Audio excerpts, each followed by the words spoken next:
देशात भाजप सत्तेवर आल्यानंतर फूट पाडा आणि राज्य करा ही नीती अवलंबली जात आहे। त्यामुळेच ही ब्रिटिशांचीच पद्धत असून भाजप म्हणजेच ब्रिटिश जनता पार्टी आहे, असे शिक्षण मंत्री मधु बंगारप्पा यांनी म्हटले।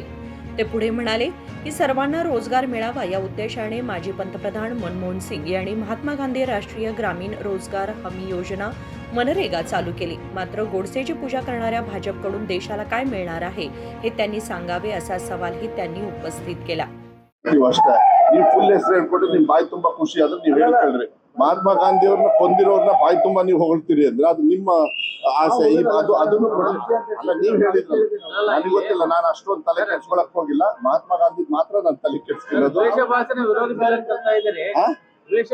ವಿರೋಧ ಬಿಲ್ ತರ್ತಾ ಇದ್ರಿ, ಅವ್ರು ಹೇಳ್ತಾ ಇದ್ರೆ ವಾಕ್ ಸ್ವಾತಂತ್ರ್ಯ ಹರಣ ಮಾಡ್ತಾ ಇದ್ರಿ ಅಂತ ಹೇಳಿ ಬಿಜೆಪಿ ಹೇಳ್ತಾರೆ। ಹೌದು, ಮುಂದಿನ ಪೀಳಿಗೆಗೆ ಇವ್ರು ಮಾತಾಡ್ತಕ್ಕಂಥದ್ದು ಎಲ್ಲದೂ ಅದನ್ನೇ ಕಲ್ಕೊಂಡು ಕೂತ್ಕೊಳ್ಳಿ, ದೇಶನ ಒಡೆದು ಆಳೋದಕ್ಕೆ ಇವ್ರದ್ದೆಲ್ಲದೂ ಸಂಪ್ರದಾಯ ತಂದು ಬಿಟ್ರೆ ಸರಿ ಆಗ್ತದಾ? ನೀವ್ ಏನ್ ಕೊಡ್ತೀರಾ ಮಕ್ಕಳಿಗೆ? ಈಗ ನಾನೇ ಬಂದು ಏನಾದ್ರು ಕೆಡ್ದಾಗ ಇಲ್ಲಿ ಹೇಳಿದಾಗ ಮಕ್ಕಳು ಪಿಕಪ್ ಮಾಡ್ತಾರೆ, ನೀವು ಕೆಡ್ದು ತೋರಿಸಿದಾಗ ಅದು ಪಿಕಪ್ ಮಾಡ್ತಾರೆ। ನಮ್ ರೆಸ್ಪಾನ್ಸಿಬಿಲಿಟಿ ಸರ್ಕಾರ, ನಾನು ಕೂಡ ಒಬ್ಬ ಮಂತ್ರಿ, ನನ್ದು ಒಂದು ಕರ್ತವ್ಯ ಇರ್ತದಲ್ಲ, ಅದನ್ನ ನಾನು ನಿಭಾಯಿಸ್ತಕ್ಕಂಥದ್ದು ಹೆಂಗೆ?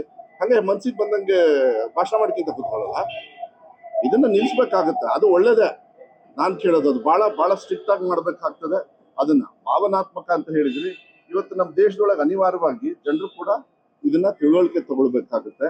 ಭಾವನಾತ್ಮಕದಲ್ಲಿ ಏನು ನಡೆಯೋದಿಲ್ಲ, ಹೊಟ್ಟೆ ತುಂಬೋದಿಲ್ಲ। ಅಂಬೇಡ್ಕರ್ ಬರೆದಂತ ಸಂವಿಧಾನದಲ್ಲಿ ಎಲ್ಲವೂ ಇತ್ತು, ಇವ್ರು ಯಾಕೆ ತರಬೇಕಾಗಿತ್ತು? ಈಗ ಬಿಎನ್ಎಸ್ ಆಕ್ಟ್ ಅಲ್ಲೂ ಸಹ ಇತ್ತು, ಅದನ್ನ ಹಾಳು ಮಾಡ್ತಾ ಇದ್ದಾರೆ ಅಂತಂದ್ರೆ ಬಹಳ ಸ್ಟ್ರಿಕ್ಟ್ ಮಾಡ್ತಾ ಇರೋದು। ಅಂಬೇಡ್ಕರ್ ಅವರು ಕಾನೂನಲ್ಲಿ ಕೊಟ್ಟಿದ್ದಾರೆ, ಕಾನೂನು ಬದಲಾವಣೆ ಮಾಡ್ರಿ ಇಂಥವ್ರು ಬಂದು ಏನಾದ್ರು ಹೊಲ್ಸ್ ಮಾತಾಡಿದಾಗ ಅಂತ ಹೇಳಿ, ಅದಕ್ಕೆ ಅಧಿಕಾರನ ಚಲಾಯಿಸೋದಕ್ಕೆ ನಮ್ಮ ಸರ್ಕಾರ ಯಾವತ್ತೂ ಕೂಡ ಮುಂದೆ ಇರುತ್ತೆ। ಸರ್, ಈಗ ನಿಮ್ಮ ಇಲಾಖೆ ಸಂಬಂಧಪಟ್ಟಾಗೆ ಯಾದಗಿರಿ ಜಿಲ್ಲೆಯ ಶಾಲೆಗಳಲ್ಲಿ ಕಳಪೆ ಆಹಾರ ನನಗೆ ಅದು फक्त नाव बदलले आहे, योजना तीच आहे। जीएसटीला विरोध करणारे लोक आधी जीएसटी वाढवतात आणि नंतर थोडी कमी करून दिवाळी धमाका म्हणतात, असे सांगत त्यांनी भाजपवर तीव्र टीका केली।